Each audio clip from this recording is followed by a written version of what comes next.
Would you believe a dead person's word over the person you love? That is the question I am asking myself. Normally, a person who's dying should not really have a reason to lie. But what if that person was your fiance's ex? I'm supposed to be getting married in 6 days. 6 days.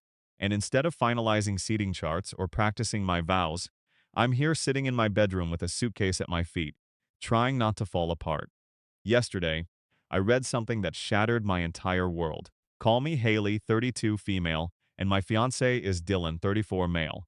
We've been together for 3 years, engaged for almost a year now, and until 24 hours ago, I truly believed he was the best thing that ever happened to me. He was kind, sweet, thoughtful, and generous. The type of man who'd write love notes in my lunchbox and cry watching Pixar movies. Everyone said I was super lucky to be with someone like him. I believed them. We met through mutual friends. Our relationship was easy. He made me feel safe, loved, like I mattered. I had zero doubts about marrying him until I got that letter. The first time Dylan's ex made contact was around the time we got engaged. Her name was Marissa. She followed me on Instagram, and I followed back thinking she was someone I had met. She then proceeded to tell me who she was and warned me about the person I was engaged to. As soon as I learned she was an ex, I blocked her. When I told Dylan, he said I did the right thing. But Marissa was not done. Several months ago, we met face to face. She came up to me outside a cafe. At first, I didn't recognize her. I just thought she looked familiar. But then she said she needs to tell me a few things. She begged me for 10 minutes of my time. Dylan had already warned me that Marissa was a really bad person who would go to any lengths to get back at him. According to him, they had a really toxic relationship, and it took him a while to get free from it. Now she was pissed. He happily moved on. So I just told her to leave me alone and threatened to get her arrested if she kept stalking me. She tried to warn me, but I didn't listen. I told myself she was just jealous, bitter. I mean, what ex isn't, right? When I told Dylan, he looked startled, but then laughed it off and called her dramatic as hell. She said she always had a flair for creepy mind games, and I shouldn't give her any thought. A few months ago, I heard she passed away. Cancer, I think. I felt sad, not deeply but unsettled. I also felt bad about not talking to her, even though I wouldn't believe her if we had spoken. But it didn't seem fair. She was so young. Then last week, I got the letter. A girl named Tori, apparently Marissa's best friend, showed up at my office. I had just come back from lunch. She was waiting in the lobby. She didn't even introduce herself, just handed me an envelope sealed in gold wax. She did not look like she wanted to talk to me. I asked her what it was, and she explained. One of Marissa's wishes was for her to hand-deliver this letter to me in case she passed away. And she told me that she really wanted me to read this, so I should be respectful and do it. I stared at it for hours, thinking about what I should do. I didn't want to read it, but could I ignore a dead person's wish? I thought doing that would be incredibly disrespectful. I knew that this letter had to have some kind of warning, or something bad that would just make my life worse. But I couldn't ignore it either. I then thought I should just rip it open and read what she wanted me to read, but then I didn't. I shoved it in a drawer and told myself it was not worth it. The last attempt of a bitter ex to ruin the only good thing in my life. I wanted to respect her last wish. I really did. But I didn't want to have a dead person trying to ruin my wedding. Even though I told myself I wouldn't believe it no matter what, I was still scared of reading it. My best friend Ava is the only person whom I told about this. She begged me to read it, said walking down the aisle without reading this would be stupid. She has always been the glass half-empty kind of person. She told me that no ex would go this far, especially when they are dying. Nobody would think of revenge when they are too scared of passing away. This has to be something important that she really wanted me to know. I knew she was right, but I still couldn't do it until yesterday, and I heavily regret what I did. I wish I could go back. I wish I had never read that stupid letter. I wish I could unread every word seared into my brain now. It started so simply. Hi, Haley. If you're reading this, I'm gone. She thanked me for giving her a chance to explain and told me that I was going to learn a lot of things about my fiancé that I was not going to believe. But she swore on her soul that she wasn't lying. She wrote about how we had never met, not properly, but she had watched me once from across a park, while Dylan handed me coffee and kissed my forehead. How happy I looked, how she wanted to scream at me then, not out of jealousy, but guilt. Then she said that I am about to marry a man who nearly destroyed her life. She knows that none of this is believable to me, but she doesn't want me to go through what she went through. She told me that this is not revenge. She just wants me not to lose myself the way she did. She said she regrets the day she fell into Dylan's trap. She said Dylan was never the man I think he is. She called him a manipulator, a liar, a gaslighter so good he could make you believe you were the problem, even when you were bleeding from his words. She said it started subtly, jealousy disguised as protectiveness, control disguised as love. Then the letter changed. She wrote that he hit her once, then again, then again. He always apologized afterward, always cried, he always said he'd change. He convinced her not to tell anyone, not even her therapist. Then one day she woke up and realized she didn't recognize herself anymore. But that's not even the part that made me feel sick. It was what came after. She wrote that Dylan was so smart that he had manipulated her into signing over access to a savings account they had started together. And when he realized she was breaking out of the trance he had put her in, he disappeared. Took thousands. When she tried to find him, she found other women, all of whom had similar stories, some worse than hers. She even gave me a list of their names and emails. She wrote that if I still didn't believe her, I could talk to them and confirm. She also said that Dylan collects things like trophies, and if I wanted hard proof, I needed to look into his main room for a box. She told me it's well hidden, but I can find it. But I needed to be ready to see the horrors he hides. Reading this letter left me both scared and confused. I didn't believe it. I didn't want to. This wasn't my Dylan. My Dylan made me pancakes in the shape of hearts. My Dylan texted me when he got home safe. My Dylan cried when I said yes. But the things I read made me feel like she is telling the truth. The things she said were super specific and with way too many details. That is not how someone lies. I also thought about the times Dylan has scared me. Sometimes he has gotten very angry but has never done anything to me. But it has been scary. The confusing thing is he hasn't gotten mad many times, and he has not done any of this to me. He never manipulated me in any way and never made me feel that he was this person. How can I believe the letter when I am just a step away from marrying him? A few hours later, Ava came in and read everything. She thinks I should check the box to confirm while she talks to the women mentioned. I don't know if I want to. I am scared that this is all going to be true. I don't want it to be true. I don't know what to do. Comments prehistoric. I'm sorry. Am I the only one who thinks you got manipulated way too easily? Okay. I understand that a letter from a dead person can be a bit more believable. But an ex is an ex-op. How do you know that she didn't blame him for everything that happened to her? Maybe he got diagnosed right after he left. She felt that he was partially responsible for her inevitable death. We humans are selfish creatures. We try to find meaning in chaos, and maybe this was her way of ruining his life. Because there is no way somebody you dated for so long could have a way different personality than what is being shown to you. They can hide things, yes, but not all of what they have. Update 1. Hi again. I'm Haley. I don't know how to explain what the last 48 hours have felt like. I feel like my whole body is stuck in a cold, vibrating panic. Like I'm floating somewhere above my life, just watching it all burn. My life genuinely feels like a series whose budget is getting cut. So it is getting worse and worse with every episode waiting to get fully canceled. After doing a lot of thinking, I opened the box. I was not prepared, and you aren't prepared to know either. Before I get into what I found, let me just say this. I didn't want any of this to be true. I needed it not to be true. I was praying, begging the universe that this was some cruel joke or the final act of a desperate woman who wanted to get in my head.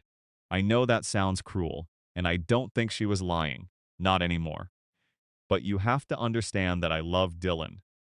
Truly, I am literally 4 days away from marrying him. I was ready to spend my whole life with him, and I wanted this letter to be nothing more than grief or jealousy speaking from the grave, but it wasn't. Yesterday morning, I told Dylan I had some stomach pain and couldn't make it to brunch with his parents. He kissed my forehead, looked so concerned, and left without a single clue. That was the last time I saw him. I told Ava, my best friend, to follow him loosely and keep an eye on him in case he turns back. As soon as he was gone, I grabbed my spare key and drove to his apartment. I hadn't been there in a while.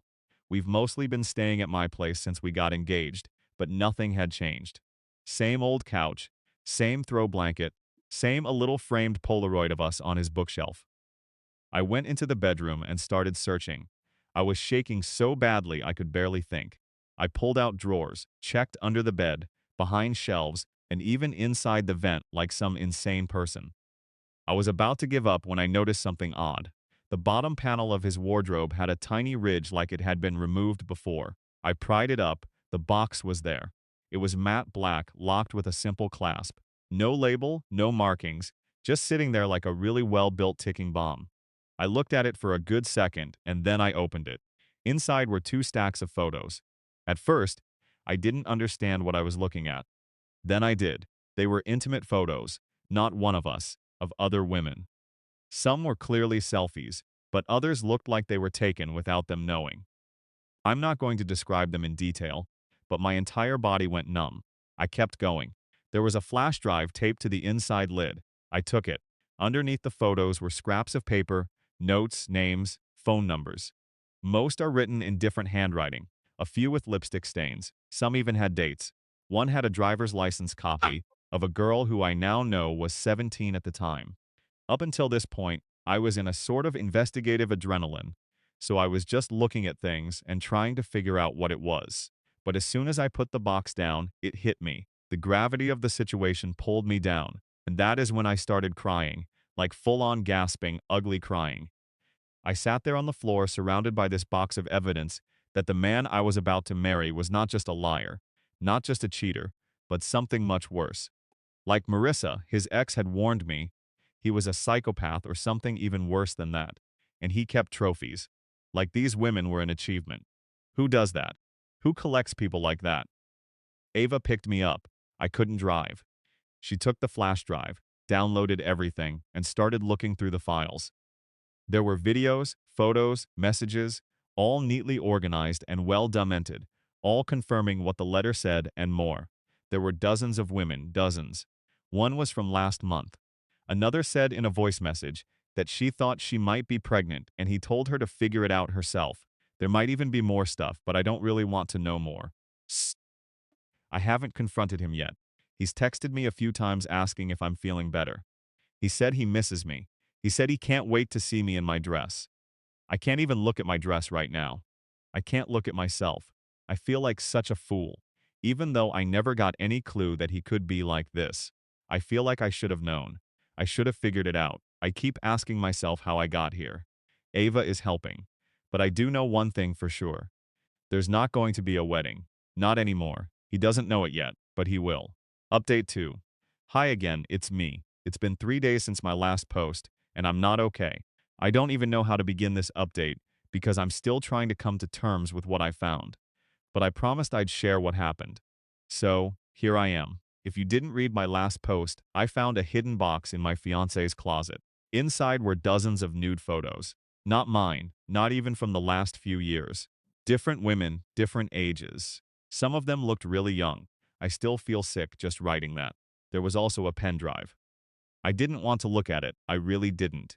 But I had to know what I was dealing with. What kind of man have I been sleeping next to? What kind of person did I almost marry? I didn't even open the files at first. I handed it to my best friend and asked her to watch it before I did. She didn't last 5 minutes before she closed the laptop and told me I really needed to take this to the police. There were videos. Some of them were clearly filmed without consent. Some were borderline illegal.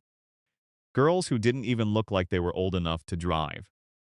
I'm going to let your imagination stop there, because I can't bring myself to describe it. The worst part about it is that he had written about the girls too. Names and ages. Some were fully underage. I cried so much I couldn't breathe. This man, this monster, who kissed my forehead every morning and held my hand while we planned our honeymoon, was keeping trophies of women he used, manipulated, and maybe even hurt. And I never saw it. Not once, not a single red flag. I spent that entire night not sleeping, just sitting in my room with the lights off. Every memory of us felt like a lie. Every I love you echoed in my head like a cruel joke, but that's not even the worst part. Earlier today, I got a call from one of the girls in the letter. I'd messaged her after I found the box, just trying to make sense of everything. She told me she had something to show me. We met up at a quiet coffee shop. She said she had gone through hell with him.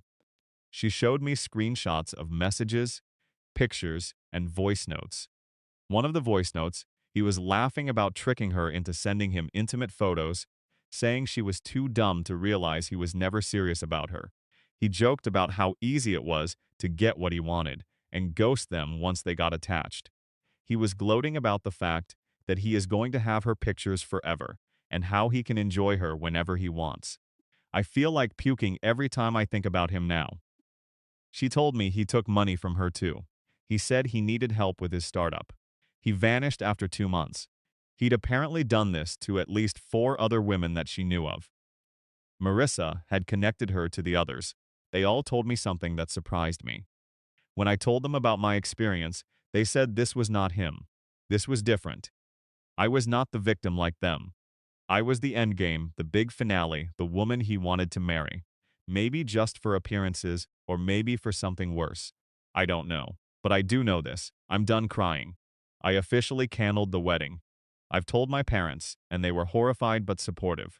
My mom cried for hours, saying she thought he was too good to be true. My dad, he wants to kill him on sight.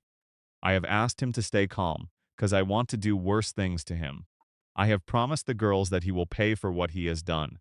His family doesn't know yet, but they will. I'm calling a meeting. My parents, his parents, and maybe a few other relatives. He doesn't know I found anything. He still thinks I'm his clueless, loving little fiancé. Perfect. That's how I want it.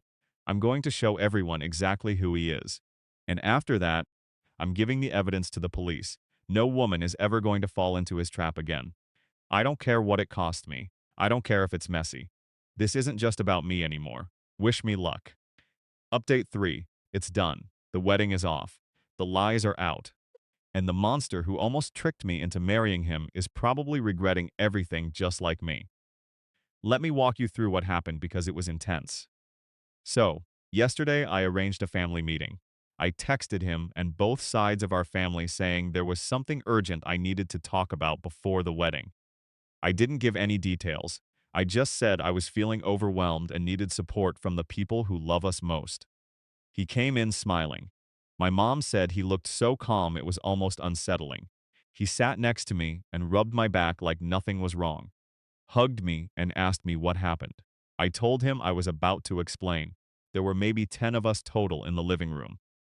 My parents, his parents, a couple of aunts and uncles. The energy was heavy, even though they didn't know what was coming. My dad couldn't even look at him. My mom was holding my hand like I was about to walk into surgery. I stood up and told them I had something to say. I told them I wasn't doing this to shame anyone, that I wasn't trying to be dramatic. I was just telling them the truth. I started with the letter. I told him I got a message from someone who passed away, someone Dylan used to date. He froze when I said that. He didn't say a word, but I could see the color draining from his face.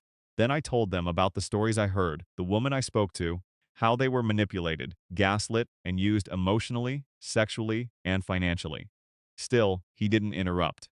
He just stared at me completely still, probably trying to figure out if I had actual proof. Then I said, I found the box. That's when he snapped. He jumped to his feet and asked, what box? What was I talking about? All wide-eyed and shaking his head. But his voice cracked. His hands were shaking. It was the first time I'd ever seen him look truly scared. I pulled out a flash drive and put it on the coffee table. I said, if he doesn't mind, then I would like to show everyone what is in the flash drive I found in the box. He lost it, started yelling, said, this was a setup, that I was trying to ruin his life. Maybe I had made everything up because I couldn't handle getting married. His mom stood up and told him to sit down. His dad just stared at him like he didn't recognize the man in front of him. When I told them some of the girls were underage, his dad backed away from him. When I mentioned the secret videos, his mom burst into tears. And when I played just one voice recording of him, laughing about one of the girls and calling her too easy to scam, the entire room went silent. You could hear a pin drop. Then he changed his tune. He looked at me and said that he had changed. All of this was his past, I am his future, and that he never meant to hurt anyone and had stopped because he fell in love with me. I told him he doesn't get to say that word, that love doesn't look like lies and files full of women you exploited. That if that's what he called love, then he didn't even know what it meant. I said, I don't care how much you say you've changed. You shouldn't be walking free. You're dangerous. And that's when I told everyone I'd already submitted the files to a lawyer, that I'd already contacted two of the girls and helped them report him. That more would come forward. That was when he got really quiet. He just looked at me like I had betrayed him. And then he stormed out. His mom tried to apologize to my family, saying she had no idea. My dad told her not to apologize for something she didn't do. He told her he was sorry for her because she had just lost her son. She said that she regrets giving birth to a monster like that. His family is cutting ties with him. Mine is helping me through the aftermath, and I don't know how I feel. I'm heartbroken. I feel humiliated like my entire relationship was a lie. But I also feel a sense of peace. I am a little happy that things went as I had planned. I'm not letting him get away with this. I will make sure that nobody else has to go through this with him. Update 4.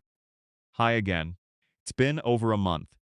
This will probably be my last update on this whole nightmare. It's been a while since I ended my engagement, exposed my fiancé, and burned the whole illusion to the ground. I wasn't sure if I'd post again, but some of you asked to hear what happened next. So, here it is. The police are involved now. That flash drive, the one I found in the box. I handed it over to the lawyer I contacted, who by the way is a powerhouse and a literal saint.